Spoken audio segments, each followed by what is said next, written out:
Hello there. So today I have compiled a list of what I think is the top 10, or not really in any specific order, but just 10 Pokemon who I think have the creepiest or saddest Pokedex entries that I could find. And this is spanning across loads of all of the Pokemon games, but this is going to specifically target ghost types. The reason being is because I like ghost types, okay? Ghost is my favourite typing alongside dark and maybe poison / psychic. I just like them. However, specifically, I just like dark. So I thought that I'd have a look at the 10 most creepy, sad, whatever you really want to call it, Pokedex entries, or at least ones that I find the most interesting. The 10th Pokemon on our list is Yamask. Its Pokemon Black entry says, each of them carries a mask that used to be its face and it was human. Sometimes they look at it and cry. This one, again, is possibly more sad than it is creepy, I suppose. Because, yeah, ghosts are creepy, but this one, as you see, the Pokemon carries its mask. And even as it says, because the Pokemon was once human, it looks at what used to be his former face. And it cries. Because it's reminiscing of when it was human. And how do humans turn into Yamask? Does it just happen by chance? I don't know, but that one is definitely kind of sad. At number 9 is Graveyard. Now I have combined both, or not really combined, but I have put both its Violet and Scarlet Pokedex entries, and I have done this for other ones on this list, mostly because it adds a bit more context to the Pokemon than just having one entry. So, its Scarlet and Violet entry says, it is said that a dog Pokemon that died in the wild without ever interacting with human was reborn as this Pokemon. This friendly Pokemon doesn't like being alone. Pay it even the slightest bit of attention and it will follow you forever. Now, I know that the Pokedex entry, or these two, don't explicitly say it, but judging by, just genuinely, if you look at the Horizons anime, and you look at official videos that the Pokemon Company have done, it does show that Graveyard, if you play with Graveyard, it will slowly, possibly without meaning to, drain your life force. And again, this is a bit more sad than anything because, as it says, it's a dog Pokemon that had probably never gotten any form of attention, so it will latch on to any attention it can get, and then it slowly kills the person who it wants to play with so dearly. Wow. Number 8 is Shuppet. Its Pokemon Ruby entry states, Shuppet is attracted by feelings of jealousy and vindictiveness. If someone develops strong feelings of vengeance, this Pokemon will appear in a swarm and lie beneath the eaves of that person's home. Now, I really do like Shuppet. Shuppet's a nice Pokemon. I like Bayonet. Shuppet's just really cool. But this does kind of remind me of Hattrem, I think the Pokemon's called, where it just has this massive feeling for strong emotions. But it's just more the fact that it literally, if you have feelings of vengeance, or just want to have revenge, or, you know, just feelings like that, these Pokemon will literally stalk you outside your house. At number 6 is Bayonet. Its Pokemon Ultra Sun and Ultra Moon Pokedex entry states, it's a stuffed toy that was thrown away and became possessed, ever searching for the one who threw it away so that it can exact its revenge. A resentment of being cast off made it spring into being. Some say that treating it well will satisfy it, and it will once more become a stuffed toy.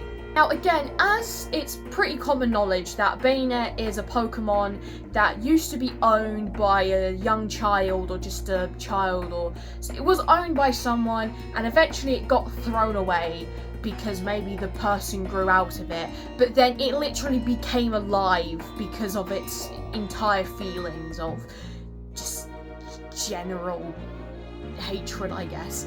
And I know that its Ultra Moon entry says that if you satisfy it, it is said that if it can be satisfied, it may turn back into a doll, which I do wonder that with its Ultra Sun entry, it's basically saying that it's hunting down the person that threw it away. So what if the person takes care of it? Does that resentment go away and it just turns back into a stuffed doll? And if so, I've just realised if there are this many Bayonet in the Pokemon world, how many people are throwing away their beloved stuffed toys? And number 5 is Duskull. Its Sapphire, Heart Gold and Platinum entry says, I know that's 3. Duskull wanders lost among the deep darkness of midnight. There is an oft-told admonishment given to misbehaving children that this Pokemon will spirit away bad children who earn scoldings from their mothers. If it finds bad children who won't listen to their parents, it will spirit them away, or so it's said. It loves the crying of children. It startles bad kids by passing through walls and making them cry. So I know that was a lot to unpack, specifically because it was 3 entries.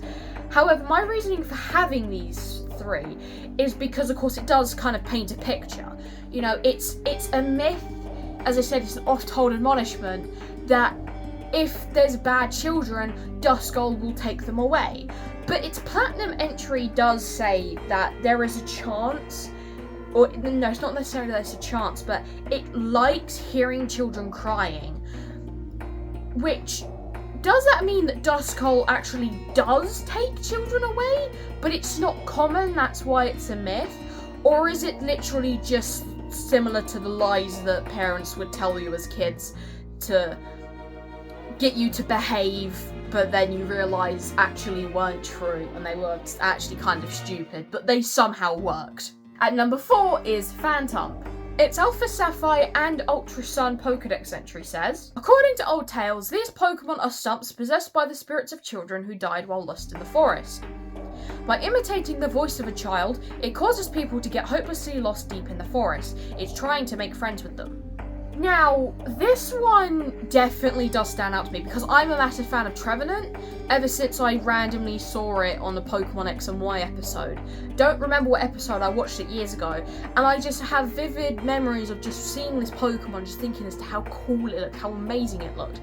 And it is one of my favourites alongside Chandelure. I don't know, I just like them. However, this one specifically is not necessarily contradicting, but kind of confusing, because it says that its Phantump are child spirits that possessed a tree stump, but they mimic the voice of children to get friends to play with them. It's sad because they're spirits of dead children who trap people in the forest because it wants friends to play with, but it's also kind of odd because if they are children themselves, then they wouldn't need to mimic the voice of a child, unless somehow their voice ages, but their physical thing doesn't, except for the fact that, at the same time, that wouldn't make much sense, so why would it need to mimic the voice of a child? Number 4 is Dhelmise. Its Pokemon Sun entry says, swinging its massive anchor, it can KO Wailord in a single blow.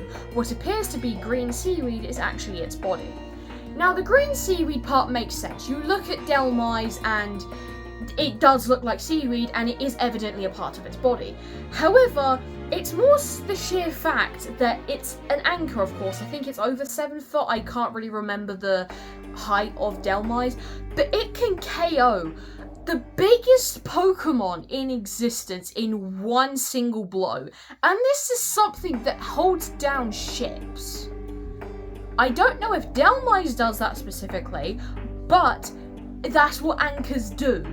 So I don't know why it's just at the bottom of the ocean, because if it does hold down ships, then I think, unless it's one that's been caught, people should really be careful, because if it does hold down ships, then there's going to be constant feelings that, oh wait, no, we might sink soon because, you know, we've got a Dhelmise holding on to us. Number 3 is Litwick. Its Omega Ruby entry says, while shining a light and pretending to be a guide, it leeches off the life force of any who follow it. Now, as I said previously, one of my favourite Pokemon is Chandelure. I just really like the Pokemon, and of course Litwick is the first evolution for it. I like the entire line, and did consider putting the entire line on this list, but thought it might be a bit weird if I did. So instead, we've just got Litwick. Now, Litwick, again, does stand out to me. I know I've said that a lot, but, you know, one of the reasons is because it, as it says, it pretends to be a guide.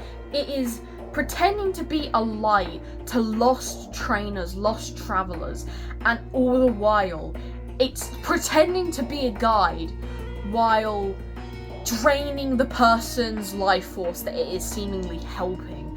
That is some deception right there. That is deception at its finest, but goddamn. Number 2 is Frostlass. Its Scarlet entry says, when it finds humans or Pokemon it likes, it freezes them and takes them to its chilly den where they become decorations.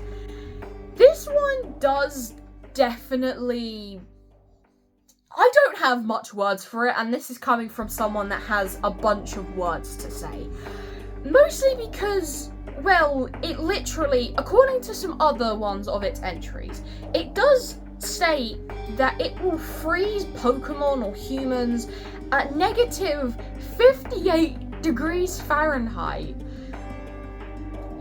And just freeze them and then, of course, put them as decorations in the den. So, I feel like this would possibly be a little bit more morbid if, you know, the people were actually still alive, or the people in Pokemon were still alive while in the icicle thing.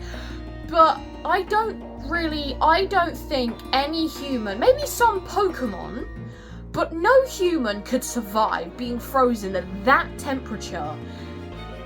Especially, and even if they can, they wouldn't last a while. They would last very short.